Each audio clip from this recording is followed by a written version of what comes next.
Hello students, good morning. Once again I welcome you in the today's science class. First I am telling you one interesting science bits. You know that buccal cavity internally open into the esophagus or food pipe. पूरी बात को ध्यान से सुनना, verbally समझा रहे हैं हम आपको। बक्कल केविटी बोलते हैं हम जो अपना माउथ जो होता है उसको बोलते हैं हम साइंस की लैंग्वेज में, that is the buccal cavity.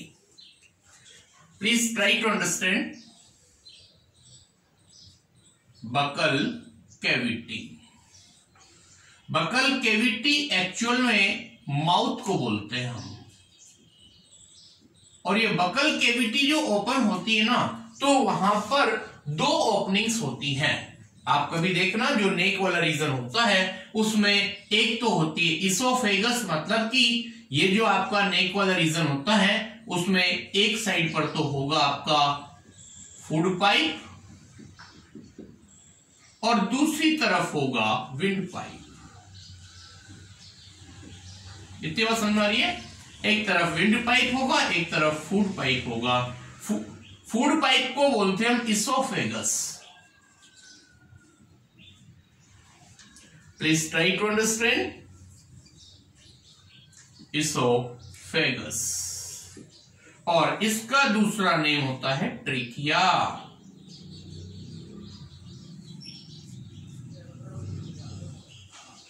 Wind pipe का दूसरा नेम होता है ट्रेकिया। अब हम ये कह रहे हैं कि जो विंड पाइप होता है उसमें कंटिन्यू कभी ऑक्सीजन अंदर की तरफ जाएगी, कभी कार्बन डाइऑक्साइड बाहर जाएगी, तो इसमें इस तरह का प्रोसेसिंग चलता रहता है। ये मतलब कभी तो ऑक्सीजन अंदर जाएगी, कभी CO2 बाहर निकलेगी, ऐसा प्रोसेस चलता रहता है। लेकिन फूड पाइप का जो फंक्शन होता है ना, वो सिर्फ जब हम माउथ से फूड को अंदर की तरफ ले रहे होते हैं ना, उस टाइम पर होता है। तो ज्यादातर क्या होता है, फूड टाइम जो फूड पाइप होता है वो क्लोज रहता है नॉर्मल टाइमिंग पे, और विंड पाइप ओपन रहता है, तो उसमें कभी ऑक्सीजन अंदर जाएगी, CO2 बाहर निकलेगी, और ये सारा सिस्टम चलता रहता है। लेकिन इन दोनों के बीच में एक लीड या ढक्कन जैसा अरेंजमेंट होता है, उसको बोलते हैं हम epiglottis. That is the epiglottis.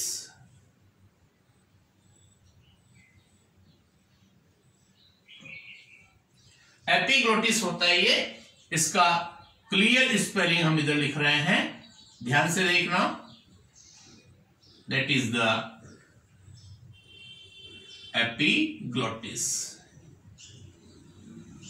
तो एपिग्लोटिस का क्या फंक्शनिंग होता है?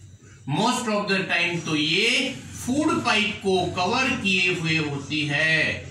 फूड पाइप ढका रहता है और विंड पाइप ओपन रहता है। दोनों के बीच में एक ही लीड होती है, एक ही ढक्कन होता है। ये जब कभी भी हम खाना खा रहे होते हैं, कुछ खा रहे होते हैं, तो जब अपन निगलने वाले होते हैं तो कुछ टाइम के लिए ये एपिग्लोटिस विंड पाइप को कुछ सेकंडों के लिए ब्लॉक कर देता है, और उस टाइमिंग में वो फूड एंटर होकर के फूड पाइप से एपिग्लोटिस के पास होता हुआ नीचे चला जाता है। लेकिन आपको पता है कभी कभी अपन खाना खा रहे होते हैं, जल्दबाजी में होते हैं, या किसी से बातचीत कर रहे होते हैं, तो गलती से कुछ ये एपिग्लोटिस की फंक्शनिंग में थोड़ी प्रॉब्लम हो जाती है, और कुछ वाटर ड्रॉपलेट्स, फूड पार्टिकल्स कभी कभी बाई चांस अगर विंड पाइप में आ जाते हैं तो एक ट्रबल पैदा हो जाती है। बहुत तेज कॉफिंग चलेगी, आंखों में आंसू आ जाएंगे, और एक ट्रबल अजीब सा पेन आपके लंग्स वाले रीजन में होगा। तो ये एक बहुत बड़ी प्रॉब्लम क्रिएट हो सकती है। फिर अपन तुरंत इमीडिएटली कुछ वाटर वगैरह ड्रिंक करते हैं, थोड़ी देर के लिए खाना स्टॉप कर देते हैं, ये कंडीशन नॉर्मल हो जाती है तो ठीक, वरना इसके काफी डेंजरस रिजल्ट्स हो सकते हैं। तो ध्यान रखना है। तो ईटिंग सॉलिड फूड में enter trachea and cause hiccups और चोकिंग सेंसेशन। इतनी बात समझ में आ गई? ये था अपने सारा साइंस बिट्स का मैटर। और अब हम बात कर रहे हैं breathing in humans. Breathing in humans, देखिए अब क्या लिखा है ब्रीथिंग इन ह्यूमंस के अंदर। Breathing involve taking oxygen and give out carbon dioxide with the help of respiratory system. तो ब्रीथिंग का मतलब क्या हुआ? कॉमन लैंग्वेज में बात करें हम, take in oxygen and give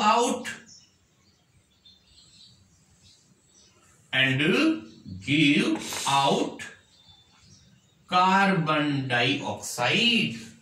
मतलब एक ब्रीथिंग में एक बार ऑक्सीजन का अंदर जाना, एक बार CO2 का बाहर निकलना, ये 2 स्टेप्स होते हैं। अब सुनना, air is the mixture of gases, तो उस एयर में से सिर्फ ऑक्सीजन को अंदर लेना इनहेलेशन कहलाता है, और अंदर की तरफ बॉडी में से फूड का ऑक्सीडेशन होने के बाद जब CO2 बाहर निकलती है तो उसको बोलते हैं exhalation. Take in oxygen means क्या हो गया? इनहेलेशन। आपने नाम सुना होगा विक्स इनहेलर।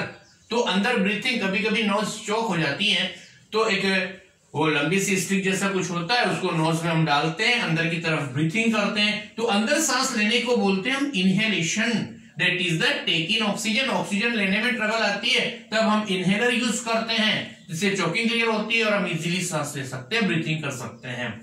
तो वो ब्रीथ इन में काम आता है। और गिव आउट कार्बन डाइऑक्साइड का मीन्स होता है exhalation.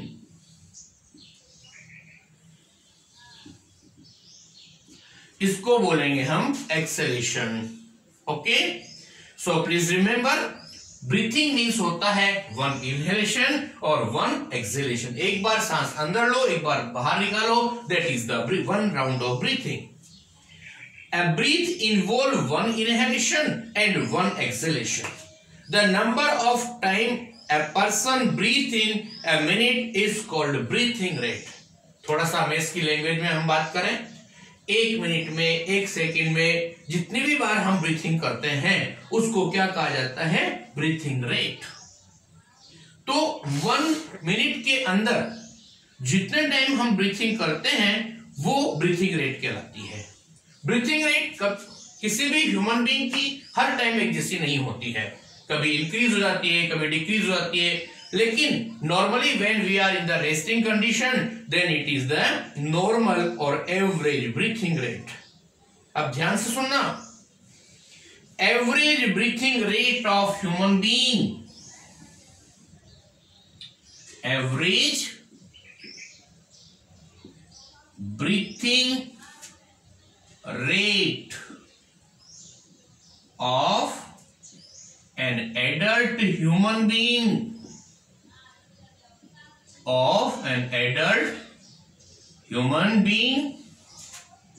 is that is 15 to 18 times per minute. Minimum 15 or maximum 18 times per minute. ये एवरेज है, सबकी अलग अलग हो सकती है, लेकिन इसमें एक लिमिट दे रखी है, कम से कम 15 और ज्यादा से ज्यादा 18 हो सकती है। That is the average breathing rate of human being, that is 15 to 18 times. It changes according to the requirement of oxygen by the body. अब इसका जो कॉन्टेक्ट चलता है ना, वो वहां से चलता है, कितने फूड को ऑक्सीडाइज करना है, कितनी ऑक्सीजन चाहिए, उसी हिसाब से ये कम और ज्यादा होती जाती है। When a person need extra energy, for example during exercise, the breathing rate increase up to 25 times per minute. मान लीजिए कोई भी व्यक्ति ये फिजिकल एक्सरसाइज कर रहा है और उस टाइम पर अगर तो ऑक्सीजन डिमांड ज्यादा होती है, तो उस टाइम पर ये जो 15 to 18 टाइम्स पर मिनट से बढ़कर के और ब्रीथिंग रेट 25 टाइम्स पर मिनट हो जाती है। ओके, ये इतनी सारी बात कंप्लीट होने के बाद हम नेक्स्ट की बात कर रहे हैं, that is the mechanism of breathing. Okay, और इसमें हम बात कर रहे हैं chest cavity is surrounded by the ribs on the side.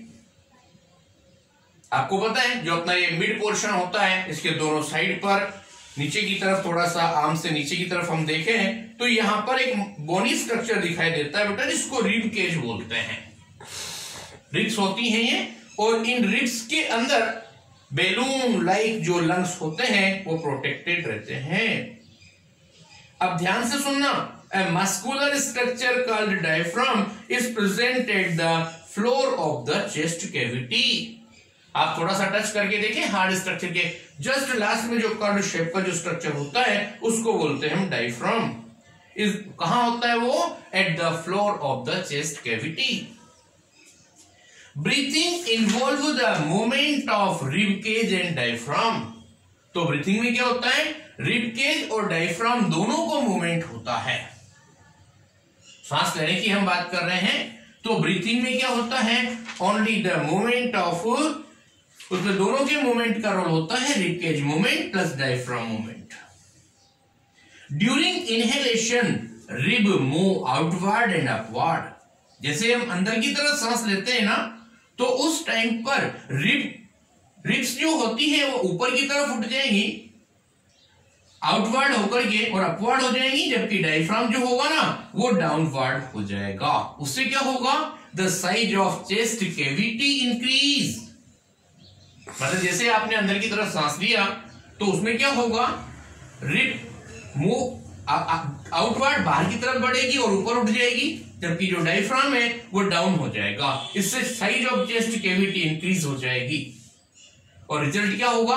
Air pressure inside the lungs decrease, और एयर के जो लंग्स के अंदर का जो एयर प्रेशर है वो डिक्रीज हो जाएगा, वाइल द एटमॉस्फेरिक प्रेशर जो है वो इंक्रीज हो जाएगा। तो बाहर ज्यादा प्रेशर है, अंदर कम प्रेशर है, तो oxygen easily rushes into the lungs from outside and lungs get filled with air. तो इस तरह से मतलब प्रेशर लगने जैसी कंडीशन हो जाएगी। Then so this is the one matter how air oxygen enter into the lungs। इसके बाद नेक्स्ट बात बता रहा हूं बेटा, ड्यूरिंग एक्सेलेशन जब अपन बाहर की तरफ सांस ले रहे हैं तब क्या होता है? The ribs move inwards and downward. तो जो अपनी रिब्स होती है वो अंदर की तरफ धस करके और नीचे झुक जाएंगी और डायफ्राम ऊपर की तरफ उठ जाएगा उसकी फॉर्मर पोजीशन से। इसकी वजह से साइड ऑफ चेस्ट कैविटी क्या हो जाएगी? रिड्यूस हो जाएगी, और जो air pressure inside the lungs है ना वो ज्यादा हो जाएगा, और एयर जो है वो बाहर लंग्स से बाहर की तरफ निकल जाएगी, जो बाहर की तरफ निकल जाएगी, जो रेस्पिरेटरी ऑर्गन्स के थ्रू होती हुई नोस्ट्रिल से वापस बाहर निकाल दी जाती है। तो ये पूरी प्रोसेस होती है इसके अंदर। Please be careful and try to study. Or this is enough for today. Thank you very much. We will meet now next time in the next video. Thanks.